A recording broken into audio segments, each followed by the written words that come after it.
नमस्कार, मैं दीपक शर्मा और मेरे यूट्यूब मंच पर आपका स्वागत।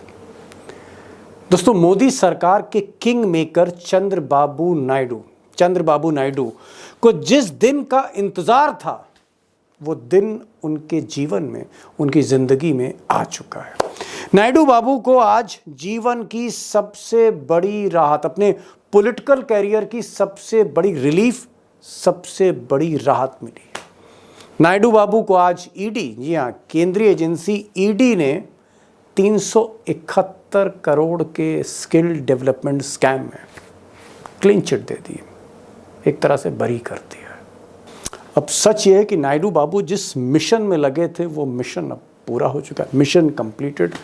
और आप कह सकते हैं कि जिस डील को लेकर उन्होंने मोदी जी से हाथ मिलाया था चुनाव से पहले, और उसके बाद सरकार बनाते समय मोदी और अमित शाह से उन्होंने खुलकर बात की थी जिस डील के लिए, वो डील पूरी हो गई है, क्लीन चिट मिल गई है। और आप कह सकते हैं कि डील पूरी होने के बाद, मिशन कंप्लीट होने के बाद नायडू बाबू एक दूसरे खेल की तैयारी में जुट गए हैं, एक नया गेम खेलने की तैयारी में जुट गए हैं। और ये एक ऐसा गेम है जो इस देश की राष्ट्रीय राजनीति की दिशा बदल सकता है। अब दोस्तों, खबर यह भी आ रही है कि नायडू बाबू आजकल चोरी चुपके अपने एक शिष्य से मिल रहे हैं, और जो उनका शिष्य है वो एक राज्य का मुख्यमंत्री है, और वो राज्य जो है वो कांग्रेस का है। उनसे मुलाकात हो रही है। उनकी मुलाकात एक उस्ताद से भी हो रही है जो इंडिया अलायंस के बहुत बड़े उस्ताद हैं। इन सबसे पर्दे मैं हटाऊंगा, इन सारे सवालों से पर्दे हटाऊंगा, सब कुछ बताने जा रहा हूं कि गेम क्या करने जा रहे हैं मिशन कंप्लीट होने के बाद। लेकिन जो ईडी का केस था, जहां सारी डील छुपी हुई, कहानी छुपी हुई, वो मुझे आप चंद सेकंड दीजिए, 2 सेकंड दीजिए, उसको रिकैप करता हूं, फिर बड़ी खबर पर पढ़ता हूं। और ये जो केस है, ईडी का जो केस है, इसकी कहानी बड़ी दिलचस्प है। कहानी यह है कि नायडू बाबू जब नेता विपक्ष थे तो उनकी मुख्यमंत्री जगन मोहन रेड्डी से झगड़ा हो गया था। झगड़ा बहुत लाजमी भी है। जगन मोहन रेड्डी के पीछे मोदी और शाह खड़े थे, और जगन मोहन रेड्डी ने उन पर एक केस रजिस्टर करा दिया नायडू बाबू में। केस था स्किल डेवलपमेंट स्कीम को लेकर एक घपला, जब वो मुख्यमंत्री थे नायडू बाबू। घपला भी 100-200 करोड़ का नहीं था, 371 करोड़ का था। उस पर सीआईडी ने केस रजिस्टर कर दिया, और जब सीआईडी ने केस रजिस्टर किया तो दिल्ली में बैठे चाणक्य ने सोचा कि ये गोल्डन अपॉर्चुनिटी है। आंध्र प्रदेश की सीआईडी के केस की एफआईआर के बेसिस पर चाणक्य ने भी फाइल खोल दी ईडी की। और ईडी की जब ये फाइल खुली तो एक संकट तो आंध्र प्रदेश में सीआईडी का था, उससे बड़ा संकट ईडी का खड़ा हो गया। ईडी ने भी जांच खोल दी कि पैसा कहां से आया, ये 371 करोड़ रुपए गए कहां, इसका बहुत बड़ा मुनाफा कहां गया। और आप कह सकते हैं कि ये जो केस था ईडी का, इसी केस की बदौलत पैदल चलते हुए नायडू बाबू कांग्रेस को छोड़कर मोदी के साथ आ गए, बिकॉज ऑफ ईडी। और उसी ईडी से, वही जो ईडी की तलवार लटकी थी, आज मुक्ति मिल गई नायडू बाबू को। इसलिए मिशन कंप्लीट है, आगे बड़े खेल की योजना बना रहे हैं। और दोस्तों, क्या खेल करेंगे वो तो मैं आपको बताऊंगा। एक्सपर्ट्स भी रहेंगे। एक एक्सपर्ट हैदराबाद से जुड़े हैं जो रग रग से वाकिफ़ है नायडू बाबू की। लेकिन एक सच्चाई और बता दूं। सच्चाई ये है कि जैसे नीतीश कुमार हैं, नीतीश कुमार भी समर्थन दे रहे हैं, वो भी किंग मेकर हैं, लेकिन अधूरे किंग मेकर हैं नीतीश कुमार, क्योंकि कहीं ना कहीं बीजेपी की बैसाखी पटना में नीतीश कुमार के पास है, और नीतीश कुमार की बैसाखी दिल्ली में मोदी के पास है। बराबर का सौदा है, बराबर की डील है। लेकिन नायडू बाबू के साथ ऐसा नहीं है। नायडू बाबू आंध्र प्रदेश के चीफ मिनिस्टर हैं, प्रचंड बहुमत में हैं, और 175 सीटों वाले आंध्र प्रदेश असेंबली में, विधानसभा में 135 विधायक, 135 टीडीपी के हैं, नायडू बाबू के। उनको बीजेपी की जरूरत नहीं। बीजेपी के पास सिर्फ 8 विधायक हैं वहाँ पर, और वो भी नायडू बाबू के रहमो करम पर हैं। तो नायडू बाबू को मोदी की ज़रूरत नहीं है। नायडू बाबू को फंड और ग्रांट जरूर चाहिए, लेकिन ज़रूरत नहीं है। मोदी को नायडू बाबू की ज़रूरत है। नायडू बाबू हटे तो खेल बिगड़ा। हरियाणा की जीत से या महाराष्ट्र भी जीत जाएं, उससे कुछ फ़र्क नहीं पड़ता। लोकसभा के भीतर नायडू जरूरी हैं, वरना मोदी की कुर्सी जा सकती है। इसलिए बॉटम लाइन ये है कि नायडू को मोदी की जरूरत अब नहीं है। ईडी की क्लीन चिट के बाद मोदी जी को जरूरत है। अब दोस्तों, बड़ी खबर से पहले, खुलासे से पहले एक और सच्चाई जान लीजिए। सच्चाई ये है कि नायडू बाबू प्रचंड बहुमत वाली सरकार के मुख्यमंत्री हैं आंध्र प्रदेश में, लेकिन प्रॉब्लम ये है कि जो उनसे पहले मुख्यमंत्री थे जगन मोहन रेड्डी, उन्होंने लाखों लाख करोड़ का कर्जा चढ़ा दिया है आंध्र प्रदेश में। और आंध्र प्रदेश की सरकार, आप कह सकते हैं, पैसों की किल्लत से जूझ रही है। अब आंध्र प्रदेश के मुख्यमंत्री को, नायडू बाबू को, मोदी जी से पैसा चाहिए, ग्रांट्स चाहिए, फंड्स चाहिए। कई बड़े प्रोजेक्ट हैं। अमरावती जैसा एक स्टेट कैपिटल नहीं बनाना चाहते सिंगापुर की तर्ज पर, उसके लिए पैसों की ज़रूरत है। और मोदी जी कंजूसी कर रहे हैं। समर्थन तो ले लिया, लेकिन ग्रांट नहीं दे रहे। और ये एक दुखती रग है। और पब्लिकली आजकल आंध्र प्रदेश में जगह जगह रैली में नायडू बाबू कह रहे हैं कि भाई हम तो कोशिश कर रहे हैं आंध्र प्रदेश को संवारने की, लेकिन ये राज्य कर्जे में डूबा है और हमको केंद्र से मदद नहीं मिल रही, फंड्स की दरकार। इसी वजह से नायडू बाबू अंदर ही अंदर खुश नहीं है। और दूसरा कारण यह है कि मुस्लिम राजनीति करते हैं। और उन्होंने कहा है, इंडियन एक्सप्रेस से भी कहा उन्होंने एक इंटरव्यू में, कि हमारी आइडियोलॉजी मोदी जी से अलग है, बिल्कुल अलग है, क्योंकि उन्हें मुस्लिम वोट चाहिए। वहाँ पर सेकुलर पॉलिटिक्स करते हैं, आप कह सकते हैं सोशलिस्ट धारा के नेता हैं।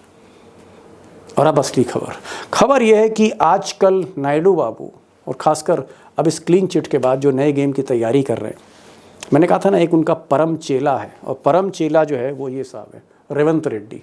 ये पहले नायडू बाबू के ही साथ थे, नायडू बाबू के चेले थे टीडीपी में। राहुल गांधी ने इन पर हाथ रखा और इनको मुख्यमंत्री बना दिया है तेलंगाना का। दोनों चोरी चुपके गुरु चेला मिल रहे हैं, खिचड़ी पक रही है। एक और साहब हैं डीके शिव कुमार, ये डिप्टी चीफ मिनिस्टर हैं कांग्रेस के कर्नाटक में। आप कह सकते हैं कि असली चाणक्य हैं दक्षिण के।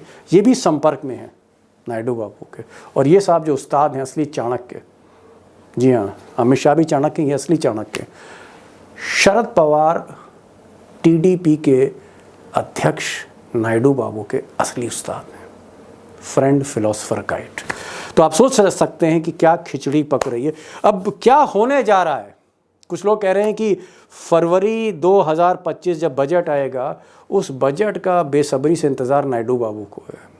और बजट अगर मन माफिक नहीं आया तो वहीं से शुरुआत हो सकती है गेम की। दो खास एक्सपर्ट हैं। मैंने आज लखेड़ा साहब, उमाकांत लखेड़ा को इसलिए बुलाया क्योंकि 90 के दशक में सबसे क्लोजेस्ट अगर कोई रिपोर्टर दिल्ली में था नायडू बाबू के साथ तो उमाकांत जी थे। बहुत करीब से जानते हैं, रग रग से वाकिफ़ हैं। और हमारे साथ हैदराबाद से राजशेखर राव साहब भी हैं। और राव साहब रिसर्च करते करते, खबरें लिखते लिखते वो हिंदी भी जान गए। हिंदी में बात करते हैं, अच्छी बात करते हैं, और नायडू बाबू बहुत भीतर तक जानते हैं। तो राव साहब हैदराबाद से होंगे, दिल्ली से लखेड़ा साहब होंगे। क्या खिचड़ी पकने जा रही है, राजनीति कैसे बदलने जा रही है, बदल सकती है आज के बाद, ये आपको ये दो एक्सपर्ट भी बताएंगे। खबर जानते हैं, असली खबर जानते हैं, क्या होने वाला है देश में। लखेड़ा साहब, आपने तो खूब चाय पी है 90 के दशक में। चाय भी पी रहे हैं, बिस्कुट भी खा रहे हैं, नायडू बाबू से बात भी कर रहे हैं, हैदराबाद में भी मिल रहे हैं, दिल्ली में भी मिल रहे हैं, आंध्र भवन में भी मिल रहे हैं, खबरें भी कर रहे हैं। तो आप तो दिल्ली के ऐसे एक पत्रकार हैं जो नायडू बाबू की रग रग से वाकिफ हैं, रग रग से साहब, और रग रग से वाकिफ है आप 30 साल से, 30-32 सालों से।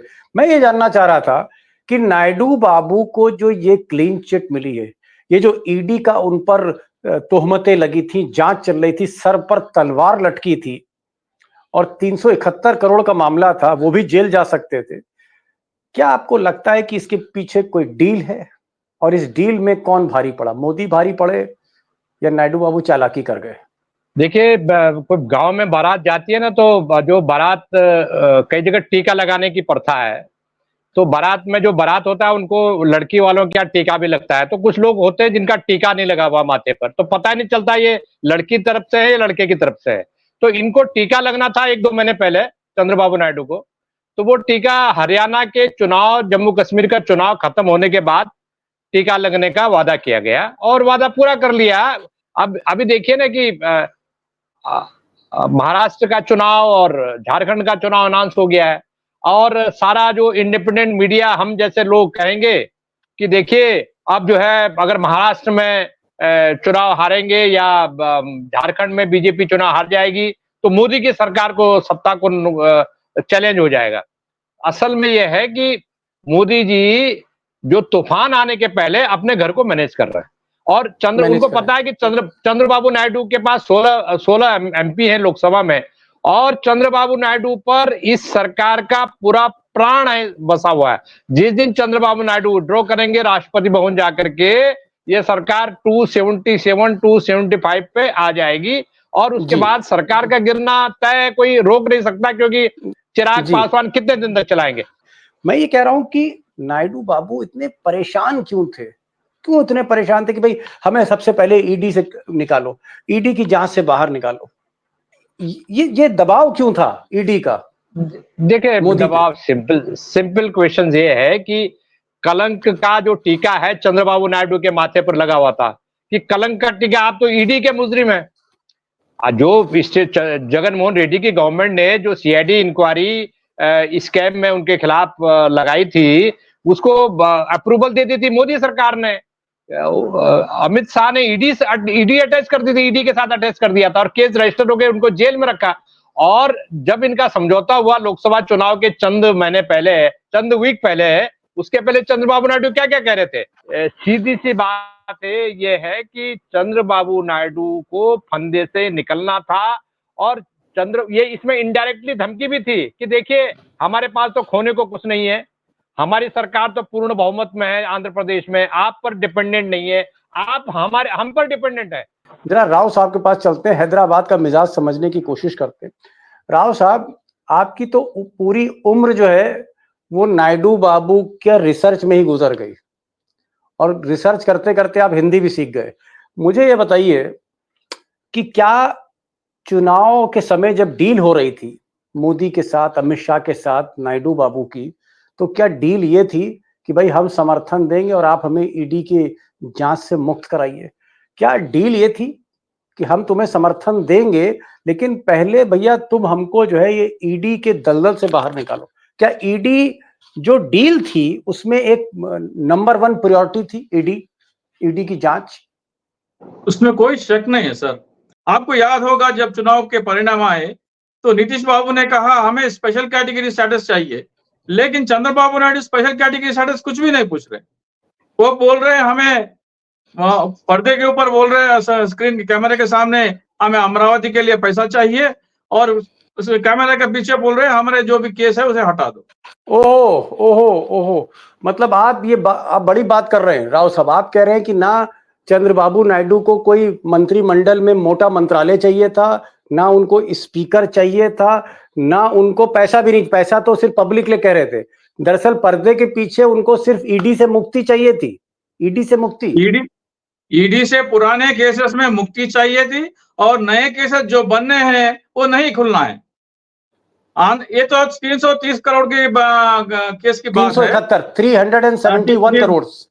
हाँ, 371 करोड़। उसमें अगर अमरावती का केस अगर खुल गया तो 2 से 5 लाख करोड़ का है, वो नहीं खुलना भी एक सबसे बड़ा इंपॉर्टेंट है। कितना बता रहे हैं? 2 से 5 लाख करोड़ का घोटाला है अमरावती में, 2 to 5 लाख करोड़। मेरे भाई तो बहुत लंबी संख्या बता दी, बहुत ज्यादा जीरो लगेंगे इसमें। तो 2 लाख करोड़ आपने बताया, तो 2 लाख करोड़ अमरावती का मामला, यानी अमरावती जो नई राजधानी बनाना चाहते हैं नायडू बाबू, जो आंध्र प्रदेश की नई राजधानी बनाना चाहते हैं, उसको सिंगापुर जैसा बनाना चाहते हैं। उसके लिए जमीनें खरीदी दोस्तों, जमीनों के मुआवजे थे, अपने ही लोगों से जमीन खरीदवा दी, बहुत कुछ, कई परतें हैं। और राव साहब कह रहे हैं कि भाई ये लाखों करोड़ का मामला है, ये केस ना खुल जाए इससे भी मुक्ति, और जो तलवार सर पर हाँ पुराने केस जो ईडी था उससे भी मुक्ति चाहिए थी, यानी मुक्ति ही मुक्ति चाहिए थी जेल से। ओके, गॉट द पॉइंट कि कहीं ना कहीं नायडू बाबू का स्वार्थ जुड़ा था, उनका आंध्र प्रदेश नहीं, उनका अपना स्वार्थ जुड़ा था, इसलिए समर्थन दे रहे थे मोदी जी को। आप लखेड़ा साहब, नायडू बाबू तो अब आजाद हो गए हैं, जो उन पर केस था, जो उनका डर था, जो उनका खौफ था वो अब खौफ तो खत्म हो गया। तो नाउ वो एक आजाद पंछी हैं आज की तारीख में।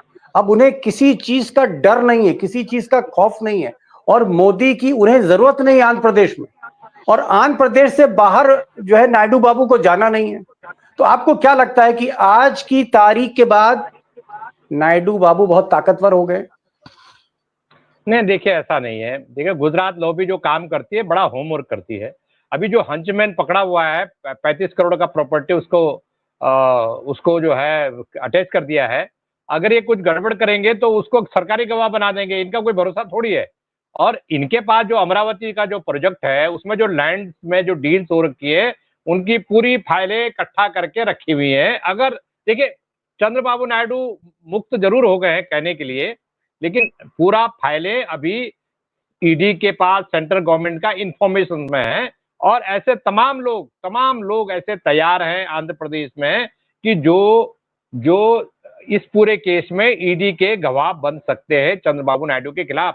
और दूसरा भी एक चीज हो गई इसमें चंद्रबाबू नायडू के बारे में, एक चीज छोटी सी चीज और है कि चंद्रबाबू नायडू को लेकर के अब एक छोटा सा खतरा हो सकता है।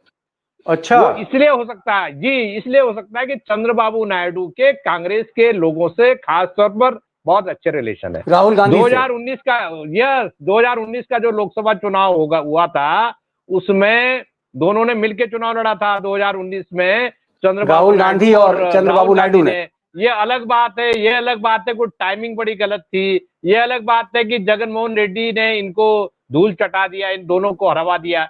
इसको आंध्र प्रदेश की जनता ने इसको स्वीकार नहीं किया क्योंकि ये ट्रेडिशनल एक दूसरे के अपोनेंट थे। अचानक आपने दोस्ती कर ली। तो मेरा ये कहना है कि देखिए अगर 18वीं लोकसभा में कोई अल्टरनेटिव गवर्नमेंट बनने का चांस आएगा तो चंद्रबाबू नायडू का खिड़की खुला है। क्योंकि चंद्रबाबू नायडू जो सोशल पॉलिसी है, जो माइनॉरिटीज और मुस्लिम्स के प्रति जो पॉलिसीज है, जो पब्लिक पोस्टरिंग है, वो मुस्लिम्स को जैसे बीजेपी का जो एजेंडा है anti Muslim politics, pro Hindu politics, Chandrababu Naidu का पॉलिटिक्स वो नहीं है। चंद्रबाबू नायडू अभी ये दिखा रहे हैं कि माइनॉरिटीज भी मेरे साथ है, लेकिन जब लगेगा तो उनकी खिड़की खुली हुई है, कांग्रेस से हाथ मिला देंगे, ये खतरा जरूर है।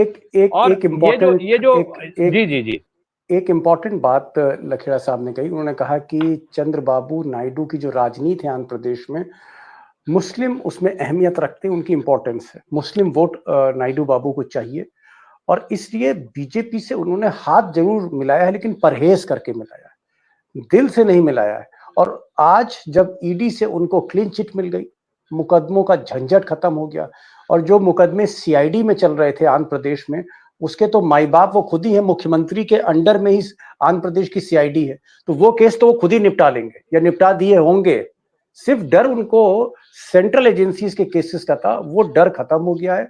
अब अगर मौका मिला नायडू बाबू को कि कहीं शरद पवार उनको बुला लेते हैं, महाराष्ट्र झारखंड में मोदी जी को हार मिलती है, या बिहार में कोई नीतीश कुमार कोई नया समीकरण बनाते हैं, तो अगर मौका मिला वैकल्पिक सरकार बनाने का, तो उस खिड़की से कूद के वो शरद पवार या राहुल गांधी से हाथ मिला सकते हैं। ये बात कह रहे हैं कि नायडू बाबू अब फ्री हो चुके हैं। राव साहब, मैं ये जानना चाह रहा था, मैं आंध्र प्रदेश की बहुत पॉलिटिक्स में बहुत इंटरेस्ट मेरा नहीं है क्योंकि वहां पर एक प्रचंड बहुमत वाली सरकार है। मुझे ये बताइए, और मैं आपकी जानकारी साझा करना चाह रहा हूं, क्या डीके शिव कुमार के अच्छे संबंध हैं नायडू बाबू से, जो कांग्रेस के डिप्टी चीफ मिनिस्टर हैं कर्नाटक के? क्या शरद पवार से अच्छे संबंध हैं नायडू बाबू के?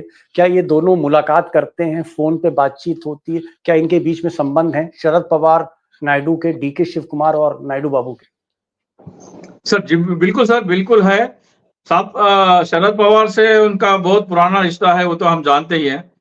और दूसरी बात है, तेलंगाना में जो चीफ मिनिस्टर है रेवंत रेड्डी, वो चंद्रबाबू नायडू के परम शिष्य है, उनका चेला है। अरे क्या बात कर रहे हैं आप? कह रहे हैं कि तेलंगाना में जो राहुल गांधी का चीफ मिनिस्टर है, कांग्रेस का चीफ मिनिस्टर रेवंत रेड्डी, मतलब कांग्रेस का चीफ मिनिस्टर तेलंगाना का वो चेला बता रहे हैं आप?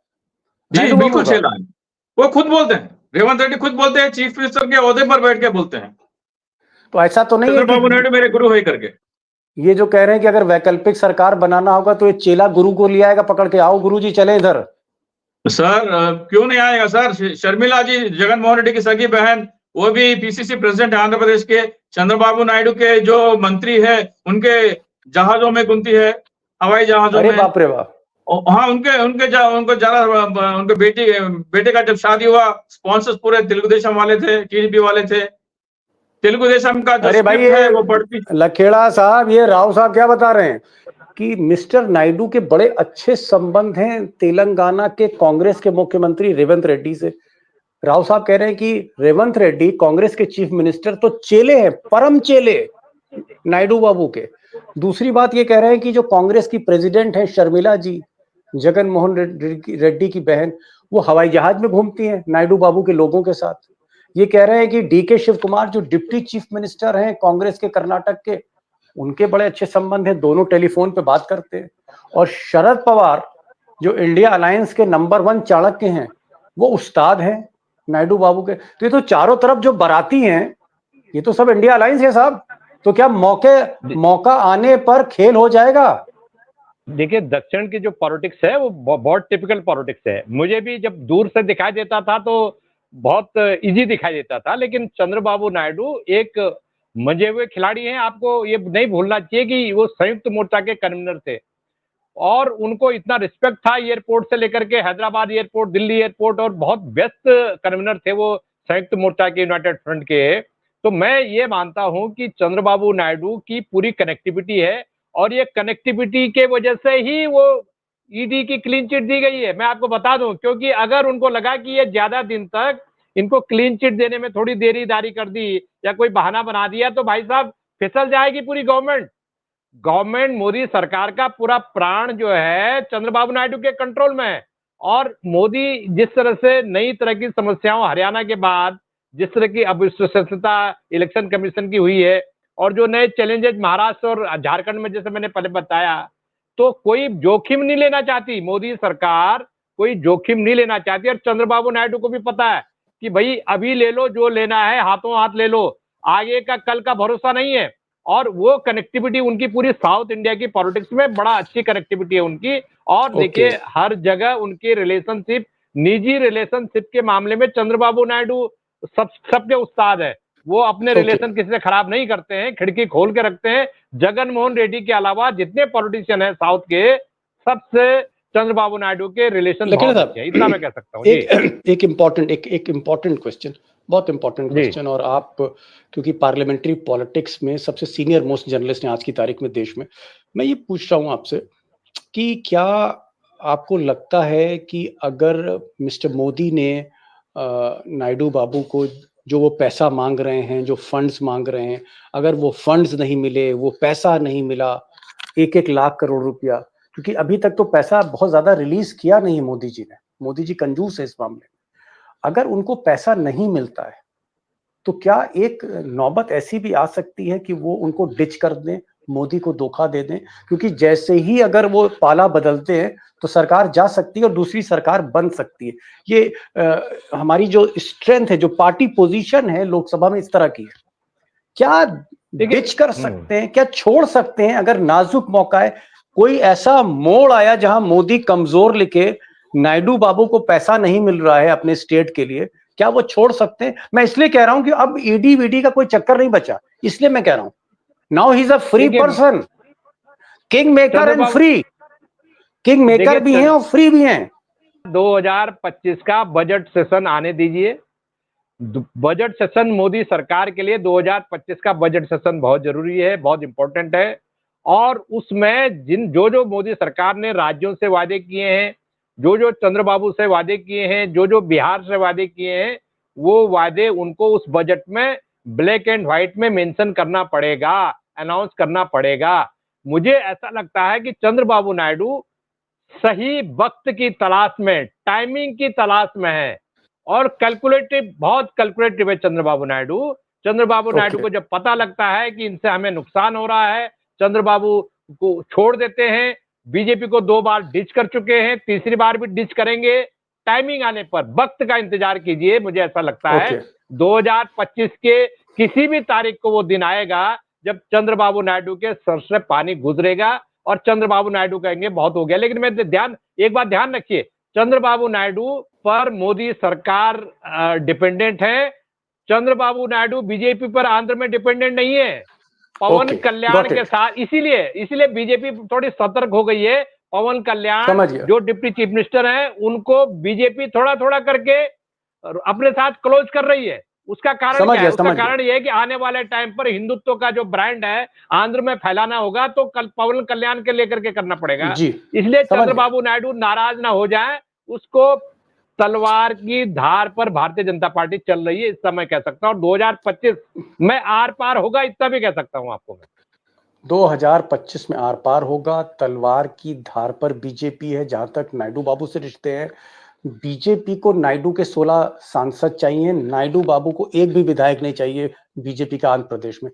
बीजेपी की जरूरत नहीं है नायडू बाबू को। जहां जरूरत थी, जिस ईडी की जांच, उससे वो मुक्त हो गए। आज उन्होंने जांच बंद करवा दी अपने खिलाफ। राव साहब, लास्ट क्वेश्चन, और लास्ट क्वेश्चन ये है, आपको लगता है कि नायडू बाबू और बीजेपी में बनेगी नहीं? इन लोगों की जो आइडियोलॉजी है वो 36 है, इन लोगों के बीच में संबंध पहले भी अच्छे नहीं रहे। लखेड़ा साहब कह रहे हैं 2 बार धोखा दे चुके हैं, 2 बार छोड़ चुके हैं नायडू साहब, 2 बार तलाक दिया बीजेपी को, तो 2 बार तलाक है तो तीसरी बार भी हो सकता है। क्या आपको लगता है एक ऐसी नौबत आ सकती है? और क्या नायडू बाबू समय के हिसाब से सियासत करते हैं, समय देख के चलते हैं? इसमें कोई शक ही नहीं सर। अगर बीजेपी का नाव डूबेगा तो दूसरे जो नाव वो चल रही है उसमें छलांग लगाने के लिए चंद्रबाबू नायडू हिचकिचाएंगे नहीं, कोई संकोच नहीं है उसमें। लेकिन वो छलांग बाहर लगाने वाले आखिरी होंगे। पहले जो जाएंगे वो नीतीश जाएंगे, बाद में शायद चिराग पासवान जो बजाएंगे। ये छलांग मोदी से नाव से बाहर छलांगने वाले आखिरी आदमी रहेंगे। लेकिन छलांग लगा सकते हैं, जरूर लगाएंगे। उनको कोई एथिक्स नहीं है उनके स्टेट के लिए। क्या मतलब, नीतीश बाबू तो अपने स्टेट के लिए कुछ ना कुछ सोचते हैं। चंद्रबाबू नायडू ऐसा कुछ नहीं है। ना ससुर का ख्याल है, ना भाई का है, ना साले का है। ससुर एनटी रामाराव। हाँ, N T Rama Rao, founder president of Telugu Desam party. चलिए, जो यंग हमारे ऑडियंस है उनको बता दीजिए, पहले ससुर को डिच किया, एनटी रामाराव को डिच किया, उसके बाद किसको धोखा दिया? एनटी रामाराव के बड़े बेटे हरिकृष्णा को। हरिकृष्णा, एनटी रामाराव के बड़े बेटे हरिकृष्णा जो है वो उनके साले साहब हुए, साले साहब को धोखा दिया। साले साहब के बाद फिर एक फिल्म एक्टर है जूनियर एनटीआर, उनको 2009 में ख्वाब इस्तेमाल किया। फिर उनको अब अचानक सर उसका बेपोता ही है ना, एनटीआर का पोता ही है ना। ओके, यानी पूरी जो रिश्तेदारी है, ससुराल के हर आदमी को कहीं ना कहीं इन्होंने अंगूठा दिखाया, ये आप कहना चाह रहे हैं? पूरे पार्टी को अपने कब्जे में ले लिया, एनटीआर का खानदान से लेके अपने कब्जे में ले लिया। तो सास को, साले को, हरीश को डिच कर सकता है तो मोदी क्या? बहुत घरेलू बातें मैं नहीं करूंगा, सास को, साले को और साली को, इस सब पे मैं नहीं जाना चाहता हूँ। लखेड़ा साहब, लास्ट कमेंट कुछ कहना चाह रहे थे? क्या चालाक है नायडू बाबू? शतरंज का खेल खेलना जानते हैं? देखिए, चंद्रबाबू नायडू नॉर्थ इंडिया का पॉलिटिक्स भी बहुत अच्छी तरह जानते हैं, बॉडी लैंग्वेज जानते हैं, उनको पता होता है पत्ते के ताश के पत्ते कब खोलने हैं। लेकिन इतना कह सकता हूं कि चंद्रबाबू नायडू के लिए इसलिए ये असेंबली जो है ना, 5 साल का जो असेंबली है, 4.5 साल रह गया है। अपना जो बेटा है नारा नागेश, उसको प्रोजेक्ट कर रहे हैं अगले चुनाव में, 2029 का जो चुनाव होगा, चीफ मिनिस्टर। और उसके बाद चंद्रबाबू नायडू फ्री होना चाहते हैं। और एक ही उनका अभी एक ही बीजेपी को भी पता है कि चंद्रबाबू नायडू का जो एंड गेम है वो अपने बेटे को, जो राजनीति की विरासत है, उसको सौंप देंगे। और उसके बाद ये अपना चुपचाप बैठ करके last line mister Rao, last line, time is just running away, last line mister Rao, एक लाइन में बस। चंद्रबाबू नायडू कुछ भी करेंगे, लेकिन ये ख्याल रखेंगे कि मिड टर्म पोल नहीं आए, लोकसभा में हो या आंध्र प्रदेश में। मिड टर्म पोल वो उस हालत में नहीं है कि दोबारा जीत सके। चलिए, आपने सोचा कि कह रहे कि चुनाव ना हो, सरकार जो है वैकल्पिक बना दें, कहीं ना कहीं इस तलाश में है। और लखेड़ा साहब ने एक बड़ी बात कही, भाई तजुर्बा भी है, 1988 से लोकसभा देख रहे हैं, 1990 से नायडू बाबू के दोस्त हैं, हम प्याला कह लीजिए आप, है ना, और इतना खास पत्रकारों में रहे हैं, तो रग रग से वाकिफ। अब लखेड़ा साहब अगर नायडू बाबू के बारे में बोले तो भाई हमें स्वीकार तो करनी पड़ेगी इनकी बातें। तो ये कह रहे हैं साहब इंतजार करिए बजट का 2025 का, 2025 का बजट आने दीजिए और फरवरी के बाद आपको तेल और तेल की धार पता लगेगी। नायडू बाबू की जो हकीकत है वो आपको 2025 में पता लगेगी, कुछ ही महीने रह गए।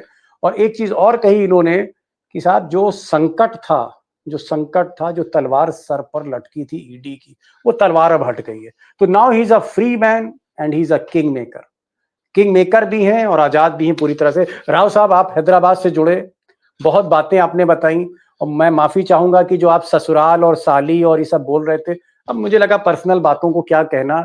आपने बस ये कहा कि भाई किसी की परवाह नहीं करते, मन के मौजी हैं मिस्टर नायडू, ये आपने कहा, किसी की परवाह नहीं करते, फोकस्ड है, सेल्फ फोकस्ड आदमी।